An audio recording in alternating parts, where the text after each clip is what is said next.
सौतेली बहनें रंगापुर नाम के गांव में शालिनी नाम की एक औरत रहा करती थी। उसे दो बेटियां थी। एक का नाम था शिवानी और दूसरी का सुहानी। शिवानी जब छोटी थी तब उसकी माँ गुजर गई थी, जिसके कारण उसके पिता रघु ने दूसरी शादी कर ली। मगर उनका भी कुछ सालों में बीमारी की वजह से देहांत हो गया और इसी वजह से शिवानी के मन में उसकी माँ और बहन के प्रति प्रेम उत्पन्न नहीं हो पाया। शिवानी और सुहानी में हमेशा झगड़ा हुआ करता था। दोनों भी बहनें एक दूसरे से कभी प्यार से बात नहीं करती थी। शालिनी ये सब देख बड़ी चिंता में रहा करती थी। ऐसे ही एक दिन शिवानी सुहानी, चलो आ जाओ, खाना खा लो। हाँ माँ आई। हाँ माँ, मैं भी आई। ऐसा कहकर दोनों बेटियां वहां आ जाती है और देखती है तो उनकी माँ ने उन दोनों के लिए गाजर का हलवा बनाया था। वो देख सुहानी और शिवानी बहुत खुश हो जाती है। माँ, तुमने ये हलवा मेरे लिए बनाया है? मुझे बहुत पसंद है। मुझे पता है कि मेरी दोनों बेटियों को हलवा कितना पसंद है, इसीलिए तो मैंने तुम दोनों के लिए हलवा बनाया है। और मेरे लिए माँ? अरे हाँ बेटी, मैंने तुम्हारे लिए भी बनाया है। चलो अब जल्दी से खा लो, तुम दोनों को कॉलेज भी तो जाना है ना। जी माँ, मैं ये कटोरी ले लूँ? मुझे जल्दी पहुँचना है कॉलेज में। हाँ ले लो। और सुहानी, तुम ये वाली कटोरी ले लो। जी माँ। दोनों भी हलवा खाती है और एक दूसरे की ओर बहुत गुस्से से देखकर वहां से चली जाती है। वो दोनों भी कॉलेज में एक साथ पढ़ा करती थी। फर्क सिर्फ इतना था कि शिवानी 3rd ईयर में थी और सुहानी 1st ईयर में। उन दोनों में 2 साल का अंतर था। फिर भी दोनों में हमेशा नोकझोंक हुआ करती थी, जैसे कि वो दोनों एक दूसरे की दुश्मन हो। ऐसे ही एक दिन दीदी, मेरे कॉलेज की ट्रिप जाने वाली है। तुम्हारी भी ट्रिप जाने वाली है क्या? हाँ, मेरी भी जाने वाली है, मगर मेरा जाने का मन नहीं है। क्यों दीदी? क्योंकि वहाँ पे तुम हो। मुझे भी कोई शौक नहीं है तुम्हारे साथ आने का। मैंने ऐसे ही पूछ लिया। मैं जा रही हूँ। शिवानी और सुहानी एक दूसरे की ओर मुंह फेरकर वहां से चली जाती है। अगले दिन दोनों भी कॉलेज में जाती है। तब उनके टीचर उनसे पूछते हैं, शिवानी, तुम कॉलेज की ट्रिप में आने वाली हो? जी सर, मैं आने वाली हूँ। ठीक है, मैं तुम्हारा नाम लिखवा देता हूँ। जी सर। ऐसा बोलकर टीचर ट्रिप के लिए जाने वाले विद्यार्थियों की लिस्ट बना लेते हैं। घर आकर शिवानी और सुहानी ये बातें अपनी माँ को बताती है। सुहानी, शिवानी, तुम दोनों ट्रिप के लिए जा रही हो, मगर वहां जाके झगड़ा मत करना, नहीं तो ट्रिप पे जाने की कोई ज़रूरत नहीं है। नहीं माँ, हम झगड़ा नहीं करेंगे। हाँ माँ, हम झगड़ा नहीं करेंगे। तो फिर ठीक है, तुम दोनों जाओ। ये लो ट्रिप के लिए पैसे, और बाकी के ये तुम्हारे पास ही रखना। माँ, हम कल जाएंगे और 2 दिन के बाद वापस आएंगे। ठीक है, चलो अब सो जाते हैं, कल तुम दोनों को निकलना है। अब वो सब खाना खाकर सो जाती है।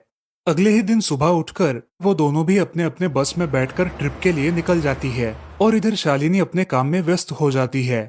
ऐसे ही कुछ देर बाद शालिनी को शिवानी का फोन आता है।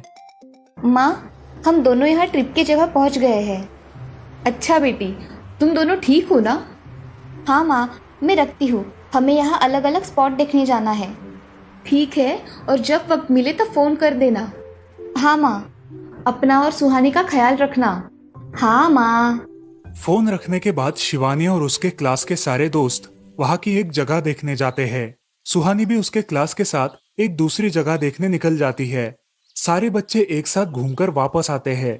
शिवानी सुहानी को ढूंढती है, मगर सुहानी उसे कहीं दिखाई नहीं देती। इसीलिए शिवानी को बड़ी चिंता होने लगती है। अरे, ये सुहानी कहाँ रह गई? इसका तो कुछ भी पता नहीं, कहाँ ढूंढूं इसे? तभी शिवानी को सुहानी दिखाई देती है और उसके जान में जान आ जाती है। सुहानी, कहाँ गई थी तुम? मुझे कितनी चिंता लग गई थी तुम्हारी। अरे, मैं यहाँ ही थी मेरी सहेलियों के साथ। मुझे कुछ नहीं हुआ। ऐसा बोलकर सुहानी वहां से चली जाती है। दूसरे दिन सब लड़के लड़कियां जल्दी उठकर अपनी तैयारी कर लेते हैं और पहाड़ पर जाने के लिए निकलते हैं। वो सब आज थोड़ा घूमकर शाम तक निकलने वाले थे। सब विद्यार्थी एक हिल स्टेशन देखने चले जाते हैं। शाम होने तक उस पहाड़ी का मजा उठाते हैं, लेकिन सुहानी बिना किसी को बताए उस पहाड़ी के एक अनजान हिस्से में चली जाती है। वहाँ का मनमोहक दृश्य देखते देखते गलती से उसका पैर फिसल जाता है और वो वहाँ से नीचे गिर जाती है। शाम हो जाने के कारण सभी विद्यार्थी वहाँ से निकलने लगते हैं और यहाँ सुहानी एक पेड़ के सहारे उस पहाड़ी की चोटी पर लटकी रहती है। शिवानी सभी विद्यार्थियों में अपनी बहन को ढूंढती है, लेकिन वो उसे कहीं नहीं मिलती। सुहानी को ढूंढते ढूंढते शिवानी वापस उसी पहाड़ी के पास आती है और उसे आवाज लगाती है।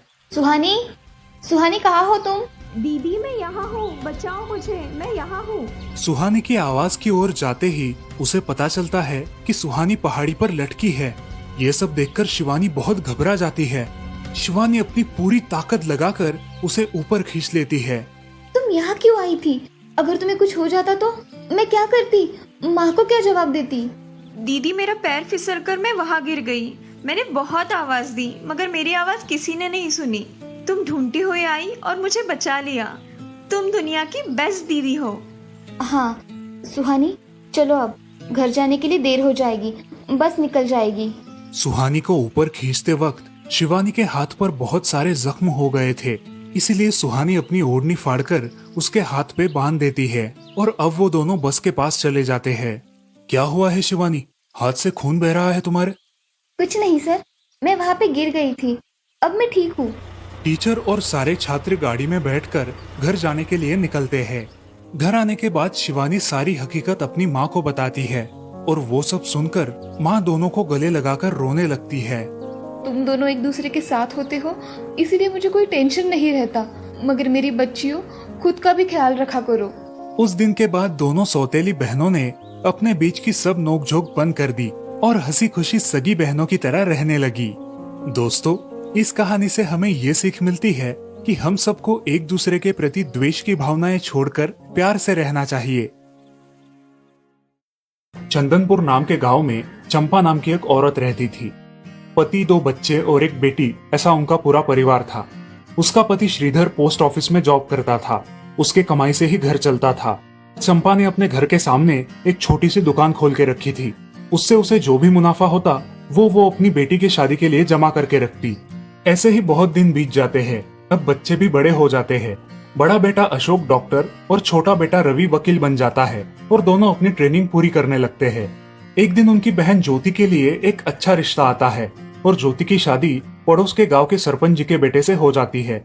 ज्योति बहुत ही कामचोर और गुस्सा करने वाली होती है। इसी कारण उसके ससुराल से उसे निकाल दिया जाता है। वो अपने पति को लेकर अपने मायके रहने आती है। अब चंपा का जमाई दुकान चलाता है और चंपा और ज्योति आराम से वहाँ रहती है।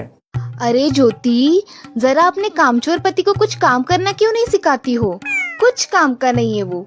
अरे हाँ माँ, उनके पिताजी ने तो उन्हें ही घर से निकाल दिया और हमारे माथे मर दिया।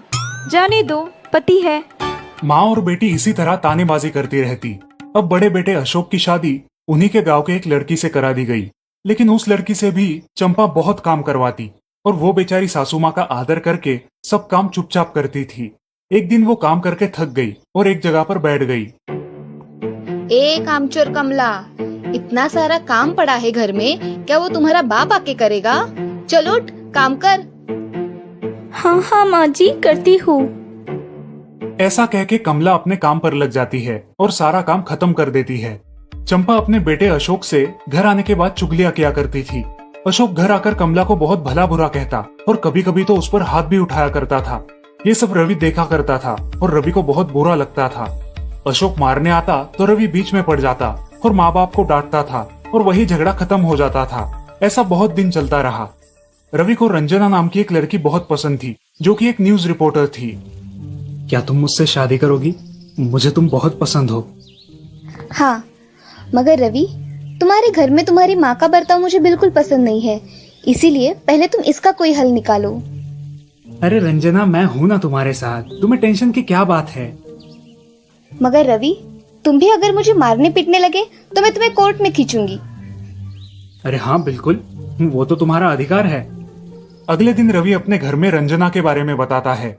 रवि की माँ चंपा उसे साफ मना कर देती है। रवि, तुम्हें कुछ समझ आता है या नहीं? अपनी बिरादरी की लड़की से शादी करो बेटा। इस घर में ये आखिरी शादी है और मेरे भी कुछ अरमान है बेटा। अजय, आप कुछ कहते क्यों नहीं? हाँ बेटा, तुम्हारी माँ सही कह रही है, तुम इसकी बात मान जाओ बेटा। नहीं पापा, मैं शादी करूंगा तो सिर्फ रंजना से, वरना मैं शादी नहीं करूंगा। सब चुप हो जाते हैं। अगले दिन रवि मंदिर से शादी करके घर आता है। सब अचरज से रवि की ओर देखते हैं और चुपचाप अपने कमरे में चले जाते हैं। कमला उन दोनों का स्वागत करती है और वो दोनों अपने कमरे में जाते हैं। कैसे लगा मेरा घर? अच्छा है, मगर सब मिलजुल के रहे तो और भी अच्छा होगा। रंजना, तुम्हें मेरी माँ को सबक सिखाना होगा, तभी घर के सारे सदस्य ठीक हो जाएंगे। ठीक है रवि, जैसा तुम चाहो। अगले दिन रंजना अपने घर के मंदिर में पूजा करने जाती है। तभी रुको, मेरे भगवान के मंदिर में तुम मत आओ, जाओ यहाँ से। ये कहकर सास रंजना को वहां से भगा देती है और घर के किसी भी काम को करने से मना कर देती है। तब क्या माँ जी, आज से मैं इस घर की बहू हूँ। इस घर पे मेरा भी उतना ही अधिकार है जितना कि आपका। क्या बोल क्या रही हो? निकल जाओ मेरे घर से। खबरदार अगर हाथ भी लगाया तो। पता है ना, मैं न्यूज रिपोर्टर हूँ। रातों रात खबर छाप दूंगी और कोर्ट के चक्कर लगेंगे वो अलग, समझिए आप। सास चुपचाप देखने लगी और उसकी बेटी और ससुर भी देखते ही रह गए। रंजना ने कमला से कहा, दीदी मुझे आपसे काम है, आप मेरे कमरे में आइए। और हाँ, आज से खाना ज्योति दीदी आप बनाएंगी। अरे माँ, तुम कुछ बोल क्यों नहीं रही हो? ये मुझे काम करने को बोल रही है। अजय सुनते हो? चलो मेरी मदद करो। हाँ आता हूँ। ज्योति किचन का काम करने चली गई और सास बाहर का काम करने लगी। रंजना कमला को लेकर अपने कमरे में गई और उससे कहा, कमला दीदी, आप कुछ कहते क्यों नहीं? आप चुपचाप सह लेती हो, उसका ये नतीजा है। अब देखो दीदी कैसे काम कर रही है। आप कुछ काम करती थी क्या शादी के पहले? नहीं रंजना, मगर अब घर से ही अपना खुद का कुछ व्यवसाय शुरू करने का सोच रही हूँ। बहुत अच्छे दीदी, अब आप किसी से मत डरिए, हम हैं आपके साथ। सच में किसी के साथ होने का कितना महत्व होता है। अब उसकी सासू माँ ही घर के सारे काम करने लगी थी और ज्योति को काम करवाने की वजह से ज्योति भी अपने ससुराल जाने की सोच रही थी। अजी, यहाँ तो काम वाली से भी ज्यादा बुरी हालत हमारी हो गई है। चलो हम हमारे घर चलते हैं, सब है हमारे यहाँ।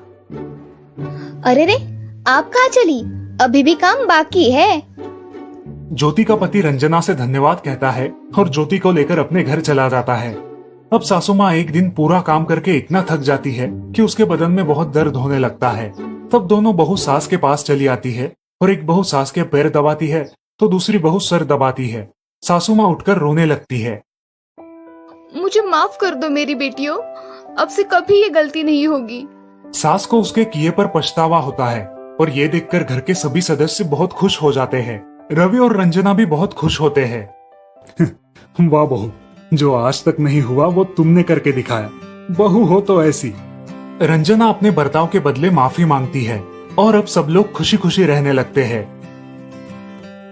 तो दोस्तों, इस कहानी से हमें ये सीख मिलती है कि हम सब मिलके परिवार बनता है और हम सब परिवार का महत्वपूर्ण अंग होते हैं।